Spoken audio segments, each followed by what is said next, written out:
Alright, guys, it's almost finals time, and I know a lot of people might not be happy that it's the Celtics and the Lakers again, but, I'm not feeling it like that. We've only there's only been one Celtics Lakers final in my lifetime, 2 years ago, obviously. All the old Lakers Celtics finals were before I was born, quite a few years before I was born, in fact. So to me, it's not like we're rehashing something we've seen a million times. It's not like Colts Patriots, whereas in Colts Patriots, I'm kind of getting sick of it because I see it all the time and it's always this big deal. I'm getting sick of it. I'm not getting sick of Boston Celtics and Los Angeles Lakers.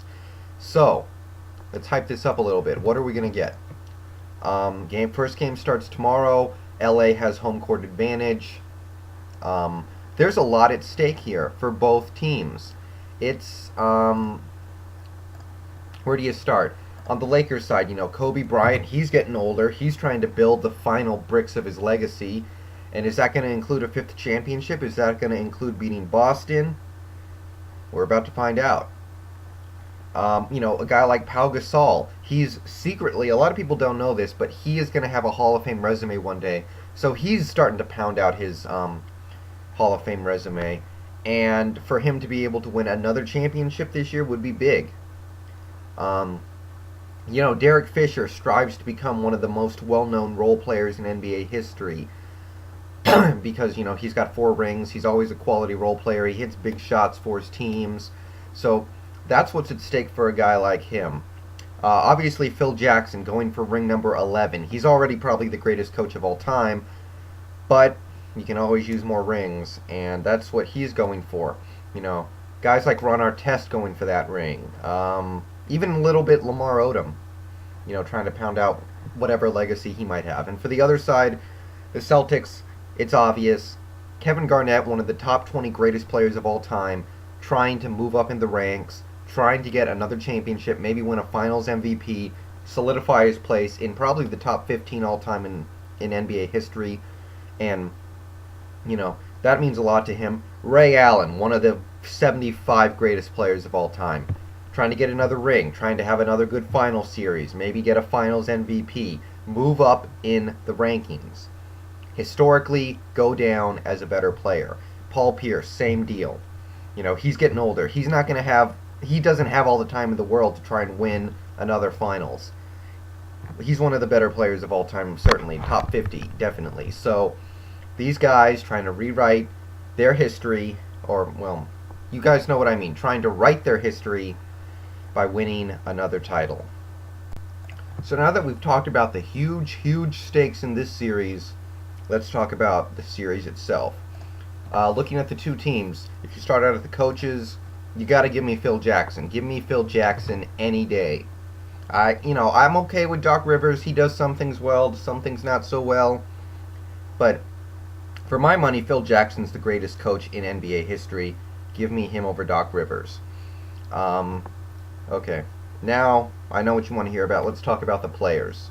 I just wanted to talk about the coaches real quick and get that out of the way. Okay, backcourts. Let's look at the starters real quick. You got Rajon Rondo, Ray Allen against Derek Fisher and Kobe Bryant.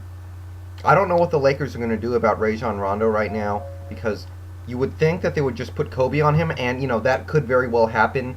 I'm kind of expecting Kobe to worry about Rondo and just sag off him when he's on the perimeter, and have Derek Fisher or who's ever playing point guard worrying about Ray Allen.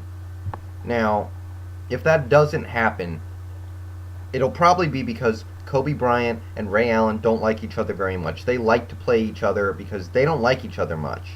So that's something I'm looking out for. Ray Allen likes to play Kobe, and Kobe likes to play Ray Allen. So if that doesn't happen, obviously you give a big advantage to the Boston Celtics point guard position. That being said, there is something a little bit to be said for depth, which I'll talk about later. But obviously, Rajon Rondo, one of the better point guards in this league, certainly much better than any point guard on the Lakers. And if you go with the shooting guard position, right now Ray Allen is probably one of the most inconsistent players in the league. He's good. I mean, that's not to say he's not good, but some days his shot is just not falling, and there doesn't seem like there's much he can do. His shot just won't go down sometimes, and it's when his three is not falling, it's like watching a train wreck. Meanwhile, Kobe, his last 12 games have been amazing. Some of the best basketball he's played in his career. And it's no surprise that the Lakers are 10-2 in those 12 games. I'm sorry. Against Utah, he shot 52% from the field, 32 points a game. Against the Suns, 52% from the field, 43% from downtown, 34 points a game. The stuff of legends. Ever since he got his knee drained before Game 5 against the Thunder, he's been killing it. He's been absolutely killing it. Advantage Lakers there. As for the backcourt as a whole, it's kind of a wash. I do think that the Lakers might have better depth, but as for the starters, it would probably go to the Celtics. Derek Fisher's been better this postseason, but it hasn't quite been to the point where I can say that it's pretty much equal. It's not. So for the backcourt, slight advantage to the Celtics. It depends really on how the Lakers decide to play. Are they going to put Kobe on Rondo or Allen? Okay, how about the swing spots? Ron Artest, Paul Pierce. Obviously, Pierce looks like the better player, but Artest is also a different kind of player. He's a little more powerful. If he was to switch positions, he would probably go to power forward. That's more his style. Paul Pierce plays more like a shooting guard. So they're different style players. Pierce, at this point in his career, is probably better, but look for Artest to really give Pierce a hard time getting to his spots. That's what Artest is really good at. Pierce is all about getting to his spot and hitting the shot when he gets there. He could do that against Orlando. He was able to do that against Miami. He's not going to be able to do that against a guy like Ron Artest. So that's going to be big. If Ron Artest can just hit his open shots, he can swing this matchup in the favor of the Lakers. Like I said, Pierce would win this matchup. Artest has the opportunity to take Pierce away, though. It's just what the Lakers signed him to do. Front courts, big men. Big advantage here for the Lakers. For the Celtics, you got Kevin Garnett, Kendrick Perkins. Now, KG's been a lot better lately. He's been hitting his open jump shots. He's been playing better defense. He's been better. He's still not a kind of player that I think is one of the better big men in the league. I think he's one of the better, but he's not one of the best. I don't really view him as an all-star caliber player anymore. He hits his jumpers. He plays good defense. He can get to the rim. He grabs rebounds. Excuse me. He does a lot of great stuff, but he's not where he used to be anymore.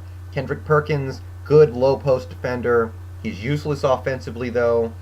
Pretty good rebounder. A little smaller than you would like. But the number one thing is, you better damn well believe that he's going to get suspended for a game this series. He's one technical away from a one-game suspension. And you don't think it's coming? Yeah, it's going to come. It's happening. If he can avoid a technical for 4 straight finals games, at least 4, it's probably going to be more like 5, 6, 7, then that would be one of the biggest upsets in finals history. So, yeah, compare that to Pau Gasol, the second best big man in the league, and Andrew Bynum, who I actually like. I think he's much better than Perkins. I'm a big Bynum fan. A lot of people don't like him because he's always hurt. But I think he's a fine player, and I think he's going to be a big asset to this Lakers team this year. Even though he's a little hurt, I think he's going to play. And I think he's going to play well. Big advantage to LA here. Okay, let's look at the benches real quick. In the backcourt, the Celtics got Nate Robinson, who exploded in Game 6 against Orlando, but really didn't play before that. So I don't know what we're getting out of him. There's a reason why he wasn't playing before that, so I don't totally trust Nate Robinson. And then you have Michael Finley, who, he's just along for the ride. And he's the backup shooting guard, so I don't know. I don't really like either of those guys that much. I kind of like Nate Robinson, I just don't trust him. Tony Allen, another backup shooting guard on the Celtics, I do like. He's a good defender, tries hard. He sucks offensively, but, he works as a defender. So I'm not a big fan. of the back court for the Celtics. If you look at the Lakers, I like Shannon Brown for 12 to 14 minutes a game. Farmar's been playing better this postseason, although he does chuck a little bit. And you got Vujacic, who obviously isn't a very good player, but occasionally hits the three, and he's very annoying. And being annoying like he is a valuable asset from time to time. So, yeah, I like the Lakers backcourt bench better than the Celtics backcourt bench.